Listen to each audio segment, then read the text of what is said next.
everybody. I'm so glad you came. To, Today is our very first Q&A for 2026. And you guys have come up with some fabulous questions. So I just want to give a couple of more, a little bit more time for people to join us. I'll start by saying it looks like we're going to be getting possibly 16 inches of snow here in our little part of Tennessee. And that's a lot of snow. You know, when I first lived in Tennessee, it wasn't known for having snow. They had ice storms and they had little sprinklings of snow, but we're talking major snow. And I know we're not the only ones. Like, so many states are getting hit by this. And yikes. I'm just trying to imagine myself like digging my way to the chickens, but we'll make it work. But yeah, I know we're not the only ones, and there's a part of me, a little girl part of me, that absolutely loves snowstorms. So, in a sense, I'm looking forward to it. But as an adult, I also understand all the complications that brings. But it sure will be fun to show that to Honey, because this will be Honey's first real big snowstorm, and that should be fun too. All right, my friends. Well, let's go ahead and start. Ben is going to be asking me the questions that you guys wrote down for me to answer. And we'll just start with number one. Okay, question number one. When you wrote the Brie series, how did that affect you personally? Oh my gosh, that is a loaded question. It has affected me in ways that I could never have imagined. So when I decided to write Brie's first day of submissive training, you know, we were just barely starting to look into BDSM, and I thought how cool it would be if there was a class that you could take in a safe environment and do that.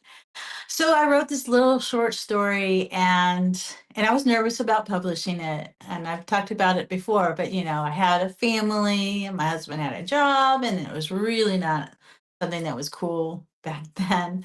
Um, but I honestly, I didn't think that many people would read it because ebooks were just kind of a new thing, and so I posted it on Smashwords. I started on Smashwords, and and I was thrilled when there were people actually reading the story. We're talking just like 100, 120 people, and I was like, oh my god! And so that was a thrill. I had no idea at the time that it actually would catch on. And I'll never forget.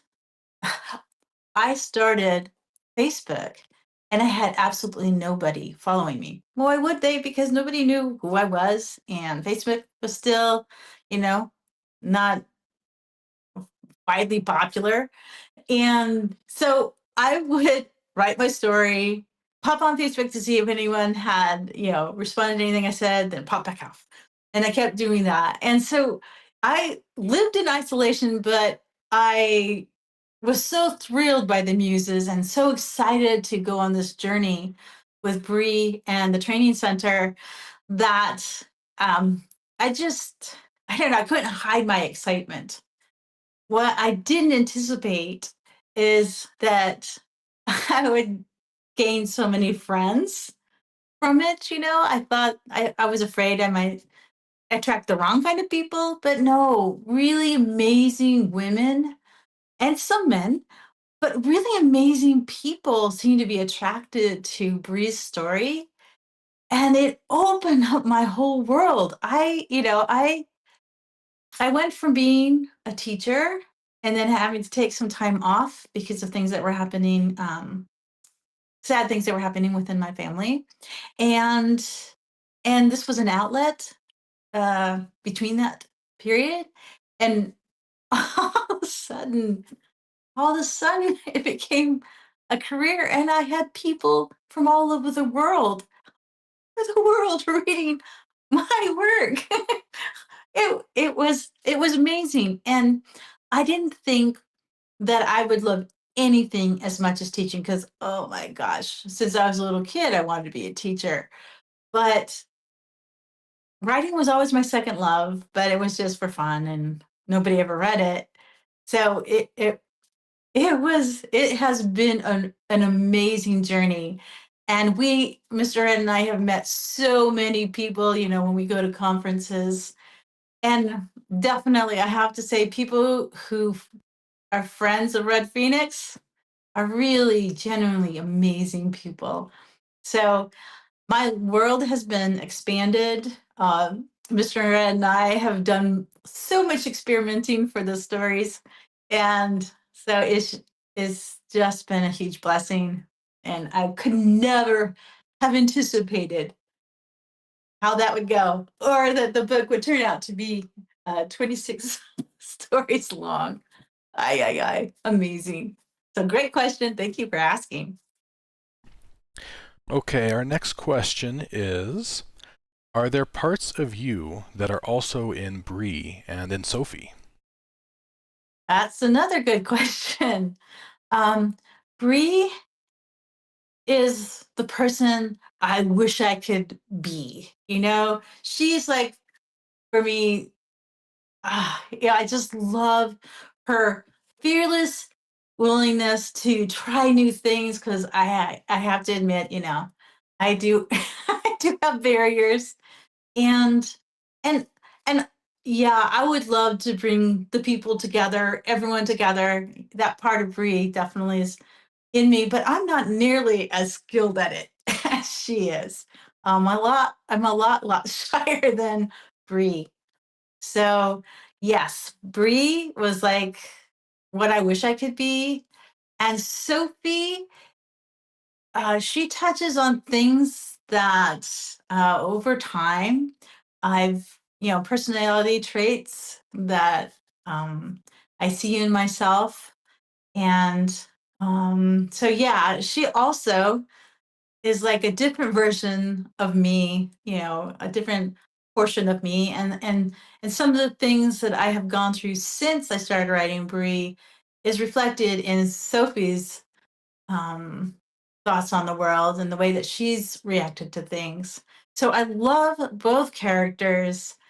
And yes, there are parts of them that do represent me, but they also are their own muses. They also still surprise me and delight me. And I hope that they delight you too. All right, the next question is, when are you planning to release another book about the Macallans? Ah, yay. I'm so happy for that question. Because the thing is, I love the McCallan brothers. I really do. I know that it seemed like a huge switch to go for a rom-com, but I mean, if you've read Brie, you know there are some funny moments. Man, they are so. I still laugh at some of those antics. So I really was excited and to delve into the set of Scottish brothers in Colorado. And a lot of you probably know that I lived in Colorado for most of my life and love it, love the mountains there. And so I I really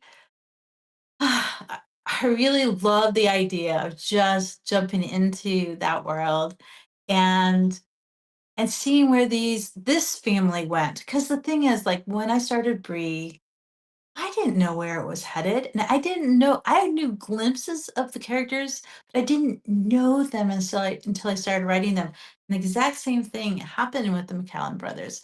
They're I just love each of the brothers. I love the grandma. I love the dad. You know, I grew to like really love these people, and so I hope either the end of this year or the beginning of next year to write the next book in the McCallum Brothers series. but it tickles my heart that you ask and that you love them as much as I do. I mean, they are a clan. They have my heart, and I can't wait to see the next romance because I wasn't sure as I was writing Malcolm's story who was going to be next. But then as I drew to the end, it's like, oh wow, I can't wait. And then, Sophie came and I moved on to that. But I haven't given up on the Macallans and like I said, hopefully end of this year or into next year. Okay, the next question is, are we going to find out more about Socrates? Oh my goodness. Yes. Yes, we are. And I hope to actually write more of his story on his own because when I wrote Socrates teaches cherry to blossom, I had, you know, it was a short story and it was a standalone, but he threw in hints and I knew where his story was headed. And it's been like ages since I've written about him. And he just came out of the blue while I was writing the second book of Sophie's story, Flaming Hearts. And I'm like, oh, yes, yes. And then finally, I hit to what's happened to him. And if you've read the original story, then you are like me and you're just like, oh, poor Socrates, what happened? But obviously he's doing well. So there is a huge story to be told. And yeah, even if it's like a short story, I would really like to continue his story because that was I've mentioned it in my newsletter, but his story was inspired because of things that I know that happen in the BDSM world. But specifically, I had a reader who brought up something that happened to her, and I really wanted anybody who was curious about BDSM to be aware that there are bad people out there who pretend to be a dom but are not. And so Sophie's story, or not Sophie's, Cherry's story is is it's enjoyable. It's not like doom and gloom or anything like that.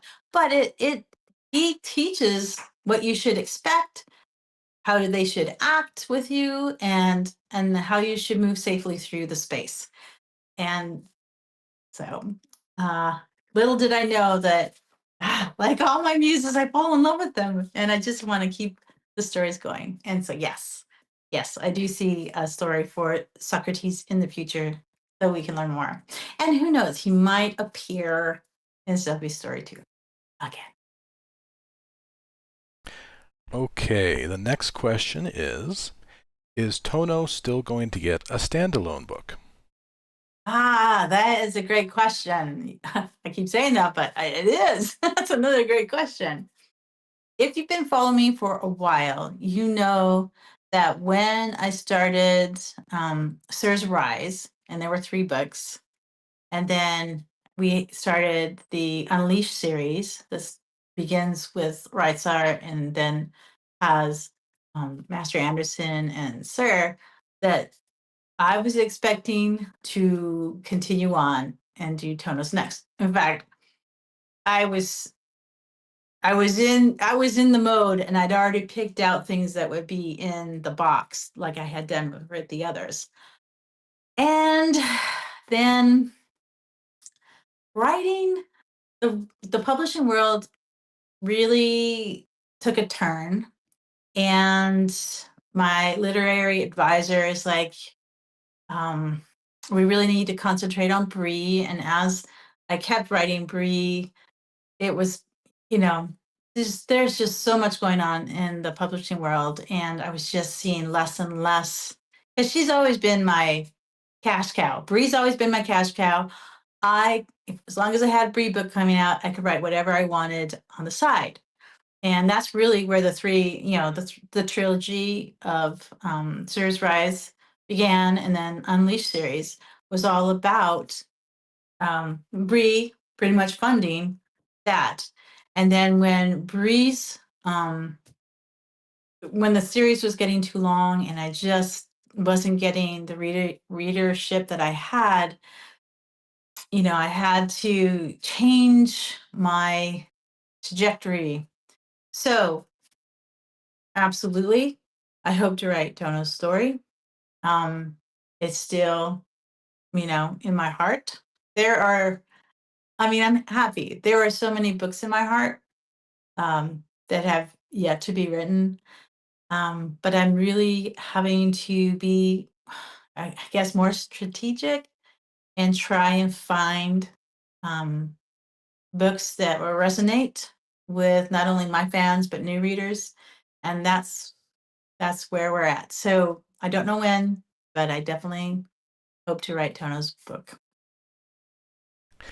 Next question is, have you ever come back to a scene or a book that you wrote and found that it means something different to you now than it meant to you when you wrote it? Hmm, that's that's an interesting question. I I guess because I'm the creator and I'm listening to the muses, I have to say that I pour everything out. Um, and I may not understand where it's headed until we get to that point, but it's all made sense to me. And so, I mean, I know what you're saying because I've definitely felt that way reading other books. I'm like, oh my gosh, this hits on a completely different note. But I can't say that it's happened to me with Brie. Um, that's a great question. I'll have to ponder that because, like I said, I've had that happen to me with a lot of books, and yet when I read my own work, I mean, I will sometimes say, I can't believe I wrote that. That's great. That's better than I thought I could ever write. But the story just is like so embedded in my heart that things I don't see things in a different light. But that could change. I mean, you never know what the future is going to throw at you, and maybe maybe there will be voices in my stories that will be speaking to me in the later date that I thought were saying something else when I wrote it. It could happen. Next question, how did Mary learn about the training center, or how was she introduced to it? I have no idea. I actually, with all of these characters, I have glimpses of who they are, but with like Captain and Candy, there was so much I didn't know about them, and it wasn't until I wrote their story that I learned. And I remember telling my literary advisor, I'm like, he's like, which book are you going to write next? After I don't even know which Brie book I had just finished, but I'm like, I want to write Captain's book because I have fans who love Captain, and I really don't know anything about him, but I really feel called to find out. And I was blown away by his and Candy's story. Um, oh my goodness. Ben, can you ask the question again? I just lost myself. It was, how did Oh, Mary Mary. learn about the Right, training right. center? So I didn't know how Leah had no idea. And it wasn't until I wrote the short story about Leah's introduction that I found out how Leah got into it. So all I can say is, I would, yeah, maybe, who knows in the future. All right, how Mary came to that um, training center on that during that particular session, because I would love to know myself. And that's what I love about these guys.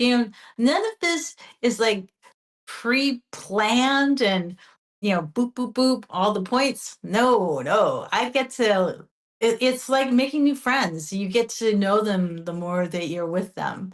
And that's how it is with Mary. So you got me. But when are you going to find out? All right, the next question is, was Rytsar always a sadist, or did he become one later in life? All right. If you see, I believe. Ah, okay, well, I don't remember which of these two books. It might be in this one. It might be in this one that talks about how. Yeah, it's got to be in this one that it talks about it, but it kind of goes further in this one. But we learn how he became a sadist, and it definitely had a lot to do with people in his family. So, that's a great question. Like, would he have been a sadist if he hadn't had the childhood that he did and grew up with people who influenced him the way they did? I don't know, but his story, oh, and this one in particular, The Russian Reborn, oh, it killed me to write this book because just like you asked about Mary, as you read the Brie series, you hear hints to things about Rytsar, but he's very closed about it. And it wasn't like there were so many things. Like I knew this was going to be a hard book to write because I knew there were so many things that we would learn that would be freaking heartbreaking. And we just know the adult writer who's been through all these things and has all these scars and has worked to make himself a better person despite it. But this book, oh, it crushed me. And I don't know if you know, but Jason Clark uh, narrated 3 books in the series. This first one, Sir's Rise, Master's Fate, and The Russian Reborn. And it kind of shocked the heck out of him. And he did a fabulous job. But it was so sad and it kind of broke him. So he decided he'd rather not do the next Rytsar book because of how much this one had an impact. But I did get the chance to talk to him in person at a conference, and what a fabulous person! I love Jason Clark. So yeah, this one not only broke me, but it broke the guy who narrated it. But I love this book, and despite everything, it ends on such a positive note because that is who Rytsar is in the end. This sexy sadist. And yeah, like I said, this one comes after this one. It's the Unleashed series, but it's years after, but it follows this, and you learn that much more. Oh, these were so much fun to write. Okay, let me put these back for just a sec.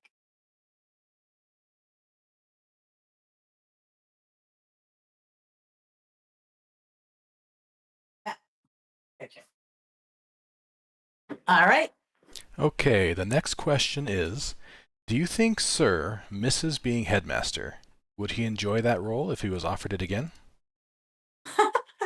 Where do you guys come up with these questions? They're awesome. Okay. What I I knowing Sir, and I think you'll probably agree, knowing Sir and knowing how dedicated he is, I think that he would not take on the role of headmaster again because he had to pour himself out to every student. I mean, that was what made him such an exceptional headmaster, is that he was focused on each person in the training class, hyper focused. And you know how he is as a master for Brie, and you know how he is as a father. Like he's very, very involved. And I just don't think that he would be capable of being the kind of headmaster that he would demand from himself and still be, able to love Brie and his children well. So I'd have to say no. I don't think that he would go back. However, I think that he would do really well with, you know, short classes.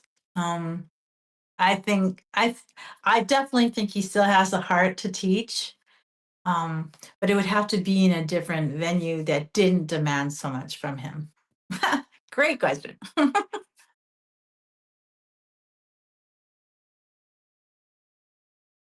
Uh-huh. Mhm. Next question is, how are Nonna and Nonno? Oh my gosh. Yeah, well, we need to visit them again. We had that really intense visit that Brie had and the revelations that we learned about them. Um, and this is actually something not shared with anybody, but I think this question deserves it. So I'm going to tell you something I haven't told anybody. When I was writing this,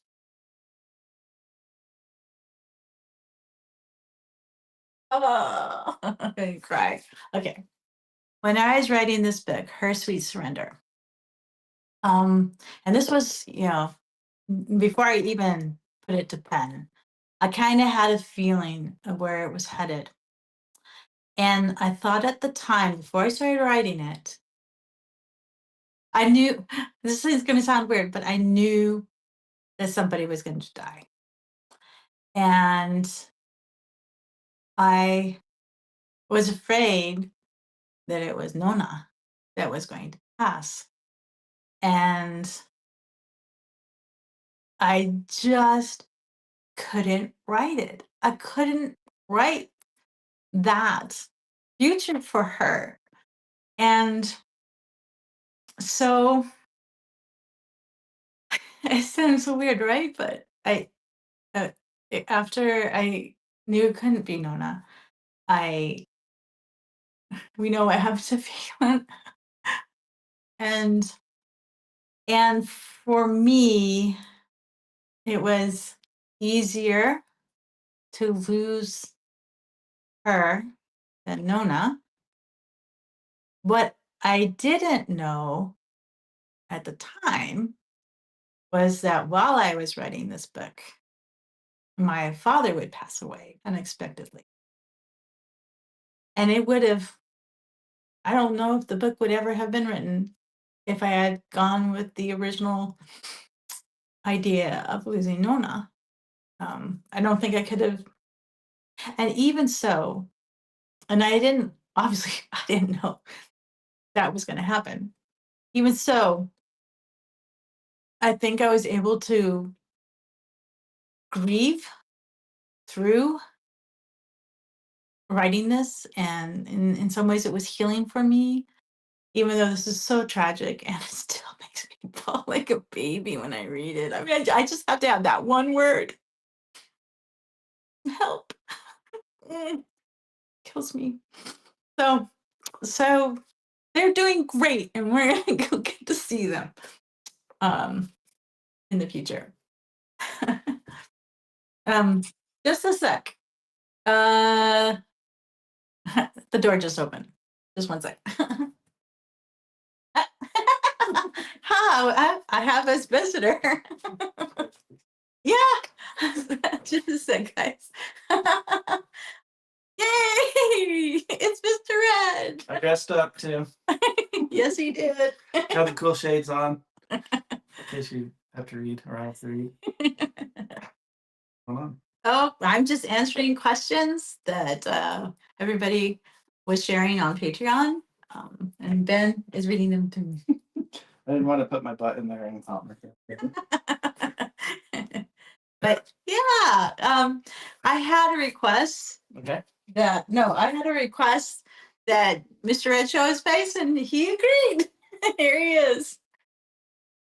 How many people are there? I don't know, baby. Well, hello everybody. Glad you could all join Red today. Hope you're learning a lot about the stories. They asked really good questions. Oh, good. In fact, I'm dirty right now. You're what? You're Terry? I thought so. You know. Yeah, I think that's why. That's why I cracked the door and then I didn't come in because I was like, wait, I think she's writing about something serious. I better just wait a minute. So, Oh. anyway. I know you Thanks for- can't see the chat very well right now, Red, but we do have hellos and hi, Mr. Reds coming in from everybody in chat. Sharon, Marilyn, Zoe, Melody, Deborah, everybody. Hello, hello, hello, Marilyn. Long time no see. Hope to see you sometime Yeah, in Colorado. in Colorado. Are you ready? Everybody else, if any questions for me, just blurt them out now. I'll stick around for a minute or two. Okay. All right. Yep. That sounds good. All right. That sounds good. Are you ready for the next question? Yeah. Give me the next question. Okay. And this is a question we get a lot in various forms. Is Rytsar really okay without having his own partner? Are we going to see a polyamorous commitment or another relationship for him? Everybody wants to know what's going to happen with Rytsar. Of course, I do too. I do too. Rytsar is his own person, and I honestly have no idea where he is headed. I just know that his muse is very passionate about his journey, and that he leads me. I don't lead him at all when I write about him. So, do I know where we're headed? Do I know what's happening in the future with Rytsar? No clue. But I'm with you. You know, it's just so heartbreaking because he is such a devoted and loving man, and he lost the love of his life so early in his life that it would be really lovely. And we'll see. We'll see what happens. I know, you know, just based on what I've written and listening to the muse, that, you know, he's satisfied with his life right now. But who knows? Maybe life has more for him. So I can't answer that even now, as I write the Luxe Escape series. You know, I'm curious because every time that Rytsar comes into the picture, it is an adventure for me as well. Yeah, he does have he does have my heart. So we'll find out. Okay, next question. What kind of scene is the most fun for you to write? Was there a specific scene that was particularly fun to write on its own? There are two kinds of scenes that I just fly through and laugh. When I was writing the training center, it was whenever the three girls got together. I mean, oh, they would crack me up and it just flowed out of me. I just loved Mary's saltiness and Leah's jokes, her terrible jokes, and Brie trying to keep everyone together. Oh my goodness. I would just laugh through their scenes and just all the different personalities clashing, and but then, you know, heartwarming, and you know, we learned about each one. And so I mean, even now, if I were to write a scene with the three of them, I would just be giggling and loving it because I just love their their friendships. And then another that just makes me laugh is the pranking scenes that Master Anderson and Rytsar do to each other.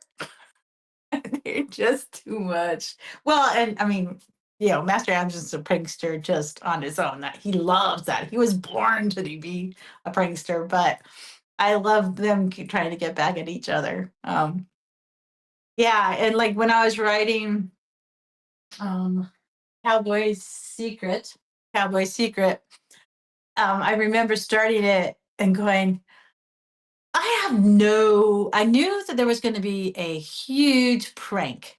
It was Master Anderson's personality. I knew that this was going to be an epic prank, and I had no clue what it was going to be. And I am not a prankster. I'm not even funny. If you know me in real life, I might be, you know, weird and kooky, but I'm not funny. And so I was just like, that was just a work of faith. As I'm writing the book, I'm like, okay, the muses have never let me down, and we're working towards something epic, but I don't know what it's going to be. But as it unfolded, I realized what was happening, and and it was I loved it. I loved it. I was so proud of my muses for coming up with the epic pranks that they've come up with. So yeah, those two I absolutely love writing. I really do. Awesome. Last question that we have. How are your chickens? Funny you should ask. Um, just last night, the temperatures dipped down to 9 degrees. And I'm a first time chicken mom. And I love research, and I'm certainly researching how to take good care of my chickens. And I mean, it's, you're used to having pets. And so, they get to have warm houses and you don't have to worry about them. And chickens, they've become like pets to me, my chickens, my 4 chickens. We have Bravery, Dandelion, Puffers, and Sunshine. Well, Puffers, who's cute. She got puffy cheeks and everything. Just a sweetheart. About a month ago, I noticed that she was losing her feathers. And from my research, chickens, their first year do not molt because, they just don't. So I was shocked. And even worse, she was doing it as the cold was coming. And so some people put heaters in their coops. One, we don't have electricity in there, and two, I just worry about fires. So, and the thing is, chickens have lived through storms. They're really hardy animals. So, you know, um, even though it's 9 degrees, I wasn't worried about the other 3, but I was really worried about Puffers because she recently, like, she only got 1 tail feather left. And if you look at the coop, it looks like like a quilt has been spread open because there's feathers everywhere. Even now, there's feathers everywhere. There's no denying this chicken has lost a lot of feathers. And so, MrRed and I decided to last night. I took the small cage that I had when I raced the chicks. We put it in the garage because it would still be cold because they can't go from being warm to all of a sudden cold. That's not good for their system. So it would still be cold, but it'd be closer to the house and wouldn't get quite as cold as 9 degrees. And I set it all up, and last night I put her in there and she was not happy. And of course the other chickens were freaking out because I just grabbed their friend. And Puffers is adorable because she's like kind of like grumbly sounds when she's not happy. And so at first she was like all happy I'm carrying her. And then as we got close to the garage, she just started to shiver and make unhappy sounds. I'm like, I'm so sorry, baby. I'm doing this for your good. And then I put her in the cage and she was not having it. But needless to say, it all worked out. She survived the night in the garage, and at 8:30, I think. I trekked out there. I think it was at 14 degrees, and I figured that was hot enough for her. And they got to rejoin, and everybody's happy. So that's how my chickens are. They're doing really well. I even got 2 eggs today, despite what happened with the cold temperatures. So I think they're happy chicks, but I worry about them like I do honey. I just Yeah. So they're doing great, but winter is coming and I'm trying to figure all of that out. So did we get any questions from MrRed? No questions for MrRed. Somebody said Okay. next time they'll try to think of some for him. Yeah, we kind of sprung that on you. Okay, so that's all the questions, my friends. Now, as I've been speaking, if you've decided or if you've thought of, oh, I'd like to ask that question, feel free.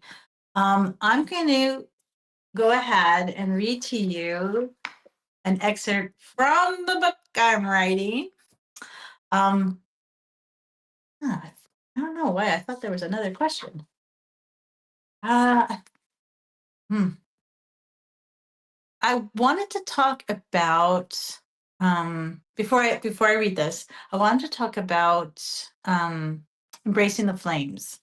Um, Somebody had asked me, and maybe it was on another, and maybe it was on Facebook, um, when the next book is coming out. So that's Embracing the Flames. That's the third book of Sophie's trilogy. And it is set, I believe, May 21st. That is going to be the publishing date. But I wanted to let you guys know that the first novella of Sophie's story, this third one, I'm putting out the date of I think February 26th or something like that. The last Thursday of February, you'll get the first novella. If you're in the two tiers, well, I can't remember the name, but if you have signed up to get the novellas, or no, not two, well, but if you've signed up to get the novellas, they will be coming out. The first one will be coming out February 26th. So I wanted to let you guys know that. All right. So I figured I would just start where the second book left off. Because, like, all of us are just hanging on that. Man, when it came to me how that second book would end, I was like, oh, I mean, I knew you guys would be like, ah, but I felt that way too. But I loved it. I kind of loved that feeling. I really, I'll admit it. I've always, as a reader, loved cliffhangers. I don't know why. I love that adrenaline rush and that, oh, I got to get the next one. So that's why you see so many of them in my books, is because I personally love them. All right. So here we go. The first chapter of Embracing the Flames is Whisper of Rope. Challenge accepted. Of course, if you know Sophie, that's pretty amazing. Okay, so my name is Tono Nosaka. I'm here to teach you harmony with the rope. My mouth goes dry as I stare at the man dressed in white kimono. My gaze drifts down at the bundle of red rope clutched in his hand. Rytsar Durov asked that I come tonight, he explains. My jaw drops. Anton? Anton? He raises an eyebrow, sounding surprised that I called him by his first name. After staring at me for several moments, Mr. Nosaka nods and states in a formal voice, Durov mentioned your struggles and asked if I would come. Shifting uncomfortably on my feet, my eyes drift back to the rope in his hand. Still recovering from his unexpected visit, I mutter, Anton said you've known each other for years? I see his eyes light up. That's true. We met when I first came to this country at the age of 18. So you've known each other a long time. He nods with a gentle look in his eyes. It's humbling to know that Anton cares about my struggles enough to ask his friend for help. But I feel that I must be honest, just as my trainers have taught me. And if you remember what happened before, her little crash and burn, she has learned her lesson. Shaking my head, I look at him apologetically. I don't like bondage of any kind. So I've heard, he remarks with a slight smile. I frown as I look at his chocolate brown eyes and explain, I don't think I ever will. I'm not here to force anything on you, he states. I'm only here to help you explore why it triggers you. nothing more. There's something soothing about this man's presence that sets me at ease, and I relax a little. Glancing around the large room lined with mirrored walls, I chuckle. Seems like a huge room for just two people. I specifically chose it for this lesson. I want you to see what I am doing at all times. He adds quietly, as a stranger, I do not expect your trust. I must earn it and promise to do nothing to break it. Trust. My smile falters a little when I confide. I do not trust easily. Nor should you, he states. Crossing his feet, he sits down in one fluid motion. Come, sit with me. Still trying to process the fact that I'm about to be challenged with rope, I hesitate momentarily before sitting down to face him. You may address me as Tono. He holds out the rope with both hands and asks, what do you feel when you look at this? Hmm?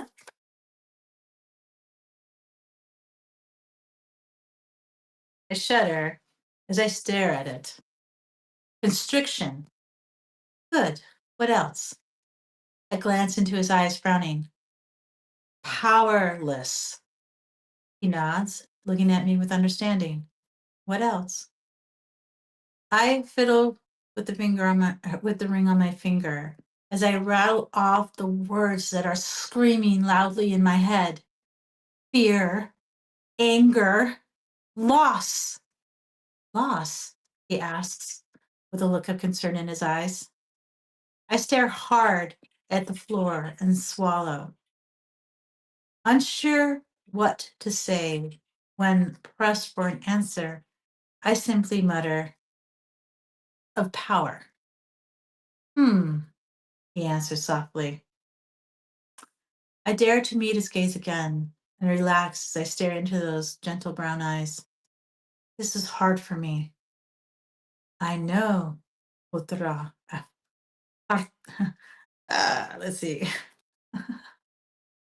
Paturu, Paturu. He replies quietly, feeling seen by him. Tears of gratitude prick my eyes. You are safe with me, states.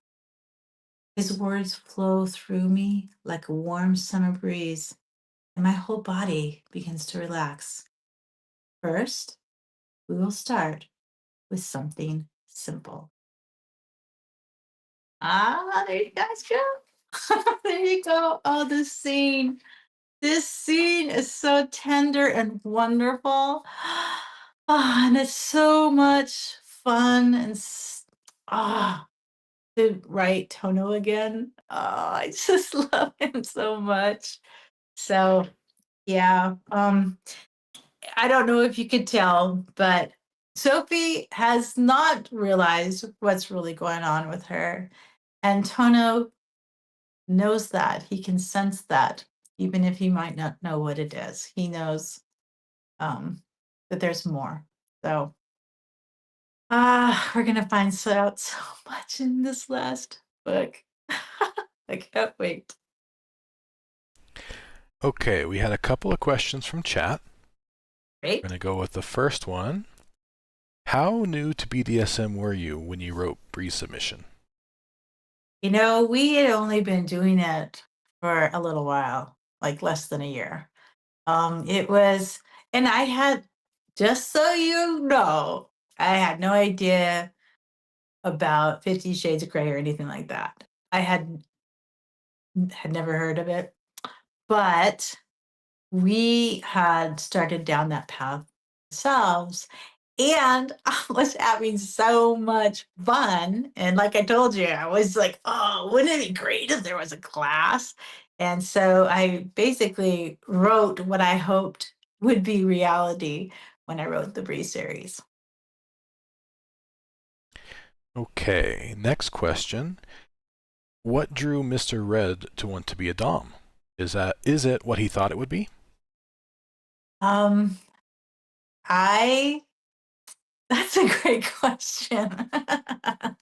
um, I think that he had experiences in the past that kind of led us down that path, that in a positive way, and it just opened up a whole new way of reacting with each other. The trust that's involved in BDSM is amazing. And the openness that's required was like something I'd never experienced before. And it absolutely grew our communication skills, but it also helped me to understand myself better. And that trust just overflowed into all aspects of our life. So it's it's been such a wonderful journey. And luckily you can always find something new to try. And that just brings kind of a youthfulness to your relationship. When before we started, we always really liked each other a lot. And we had 3 kids, boom, boom, boom, because we loved we loved each other a lot. But with the traditional things that we knew, it kind of got like, it was the same thing. And we didn't know how to do anything different. We only knew, a few positions, and so we were kind of stuck in a rut.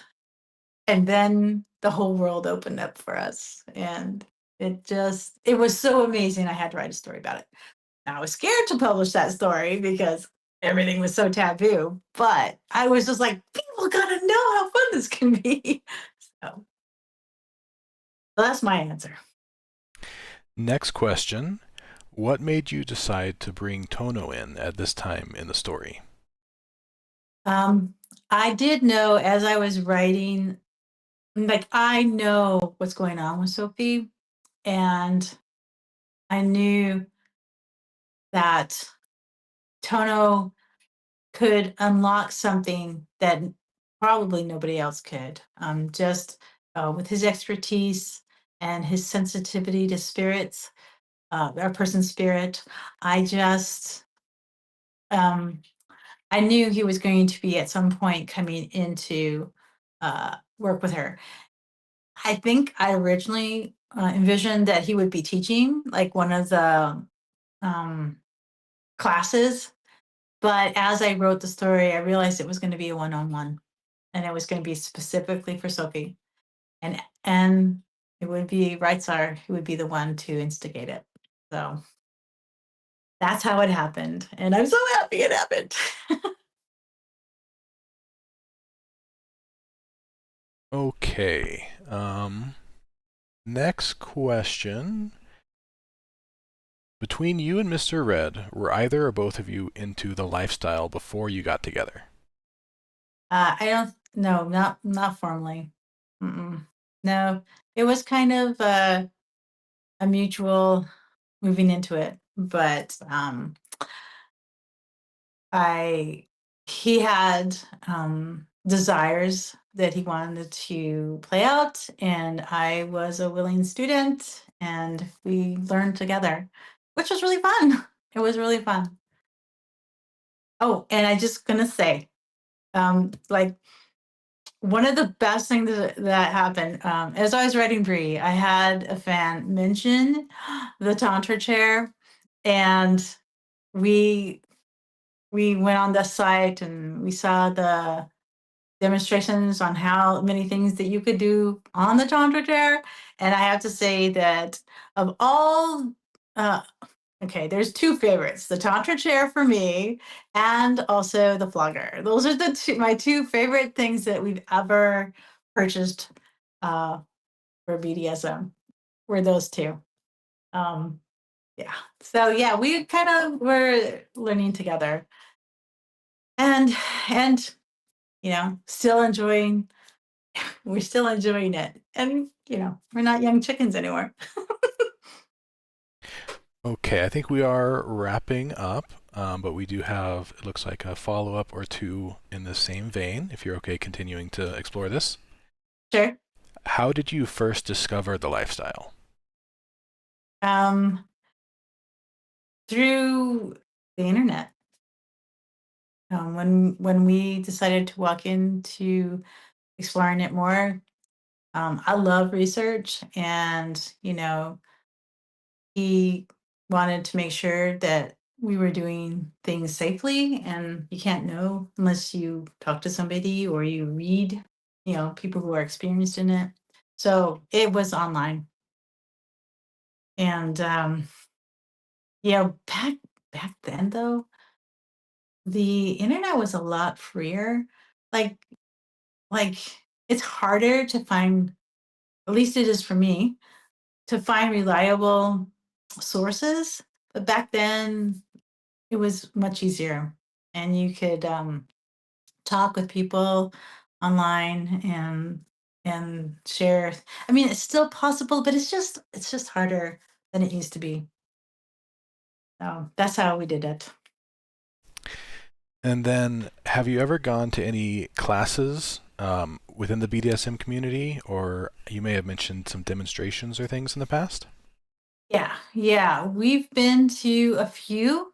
Um, MrRed is much more private than I am, but we have been to one in, I think it was Seattle. Oh, my memory. But that one was really, that was our first time seeing just the whole uh, freedom and of an open dungeon. And that was really interesting for us and exciting. Um, I've also visited one in Florida, but and we're invited to a few, but like I said, MrRed is more private. He's more comfortable learning in the safety of it of our own home than necessarily. Although we have talked about, you know, possibly working with somebody with rope. Everything that Mr. Red's learned through with rope has been through videos and books. So that's the one that would be really fun. But I don't know if we'd find anyone here in Crossville. I don't know. Okay, we had one last one. We are getting close to time, so I'll leave it up to you if you want to answer this. Who brought up the subject of BDSM first in your relationship, and how? Uh, well, I'll just say that it was Mr. Red, and it how I don't really want to talk about, but you know, it's I certainly had come across things as I was writing, because I was reading stories as I was starting out in my author career, but it was not really something I would have ever have broached, because you know, when I had a very um my family was very private, and my ideas, you know, was more like you know, turn off the lights, hope that he can figure out what I want, because I don't really know. I was like embarrassed about my sexuality, as you know, I was just not something that my parents were ever open about, and even my parents never even read one of my books because it's so not them. And so it was his adventurousness that lured me in, and that's how it began. Okay, that is all the questions that we have. We have a thank you from chat for being so open. And thank you, Yep. chat, from me for being so on the ball with your questions. Yes, you guys are so amazing. We had such great questions. And I had so much fun tonight. I can't wait. I can't wait for our next Q&A because so much will have happened between now and then. Thank you. I had a lot of fun and you gave me some great things to think about and talk about. So good job. You guys are the best.